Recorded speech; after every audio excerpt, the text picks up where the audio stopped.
Hello hello guys welcome back my channel. आज पनि म तपाईँको सामुमा एउटा सानो सन्देश लिएर आइसकेको छु।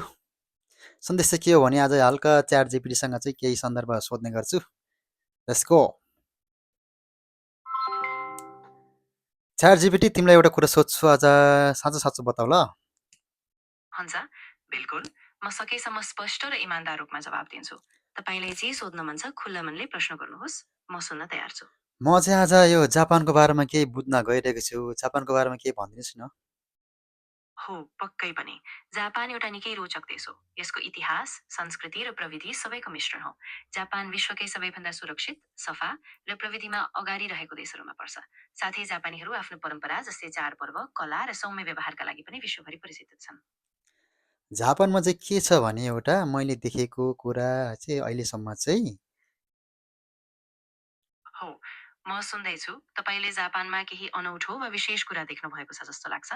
के त्यो खास कुरा तपाईँले जापानी जीवनशैली, प्रकृति वा कुनै आधुनिक प्रविधिसँग सम्बन्धित थियो? जापान प्राकृतिक र आधुनिक पछि सम्बन्धित थियो। आहा, बिल्कुल। जापानमा प्रकृतिको अपार सुन्दरतासँगै अत्याधुनिक प्रविधिको संयोजन देखिन्छ। उदाहरणका लागि टोकियो जस्ता सहरहरूमा भव्य गगनचुम्बी भवनहरू, स्मार्ट टेक्नोलोजी र पारम्परिक बगैँचा जस्तै चेरी ब्लसम पार्कहरू सबै मिसिएका छन्। यो एकदमै अनौठो र प्रेरक संयोजन हो।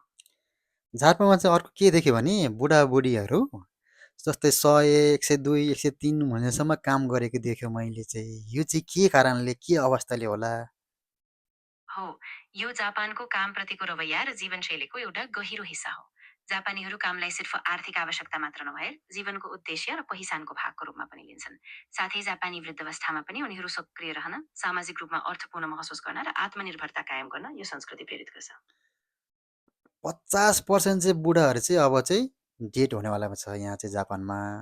त्यसपछि जापानको जनसङ्ख्या कति कम होला? फेरि यहाँ अहिले विदेशीहरूलाई भिसाको कराई गर्दैछ जापानिजहरूले। त्यसपछि जापानमा काम गर्ने मान्छे कति कमी होला? यो बारेमा चाहिँ जापान सरकारले सोचेको छ कि छैन होला?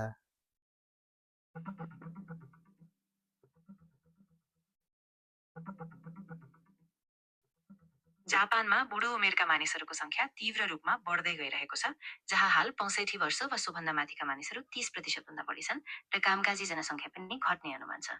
सरकारले विदेशी कामदार भित्र्याउने नीति विस्तार गरिरहेको छ, जस्तै 2019मा विशिष्ट कुशल कामदार भिसा लागू भएको हो। तर अझै पनि जापानले समय सीमाभित्र टिकेका भिसाहरूलाई मात्र प्राथमिकता दिने गर्छ, जसले गर्दा भविष्यमा पनि कामदारको संख्या कम हुने जोखिम रहन्छ। अनि अर्को प्लस पोइन्ट चाहिँ यहाँ चाहिँ किन जस्तै नेपालमा चाहिँ बुढाबुढी भएपछि आफ्नो छोराहरूलाई पाल्छ। यहाँ चाहिँ के रहेछ भने आफै काम गर्ने, आफै खाने, अनि लास्ट अवस्थामा चाहिँ भएन भने चाहिँ केयर गिभर, अब केयर गिभर जस्तो संस्थामा हो, गएर यो बस्ने साँच्चै रहेछ। ठूलो सांस्कृतिक भिन्नता हो। जापानमा व्यक्तिगत स्वतन्त्रता, आत्मनिर्भरता र सामाजिक प्रणालीमा सरकारी सेवा र पेशेवर केयर गिभर प्रणालीमा भर पर्नुपर्ने हुन्छ। नेपालमा पारिवारिक जिम्मेवारी बढी हुन्छ, जहाँ छोराछोरीले आमा बाबाको हेरचाह गर्छन्, जबकि जापानमा वृद्धावस्थामा पनि मानिसहरू स्वाधीन भएर जीवन बिताउने र आवश्यक पर्दा मात्र प्रोफेसनल केयर सेवाहरूको सहारा लिने गर्छन्। अनि अर्को कुरा, यहाँ धेरैजनाले बिहे पनि नगर्दो रहेछ। के कारण होला, किन बिहे नगरेको? बिहे गरे पनि सँगै नबस्ने रहेछ। यो कारण चाहिँ के होला?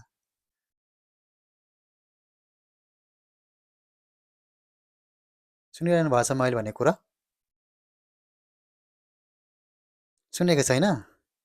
यस च्याट जिपिटी पनि अब कुरा अन्तिम अन्तिम भइसक्यो जस्तो लागिरहेछ। हस्त धन्यवाद। फेरि पनि अर्को भिडियोमा भेटौँला। हामी यस्तै यस्तै कुराहरू लिएर आउने नै छु। हस्त नमस्ते भन्दै आजको भिडियो यहीँ क्लोज गर्न चाहन्छु। Thank you so much for watching my video.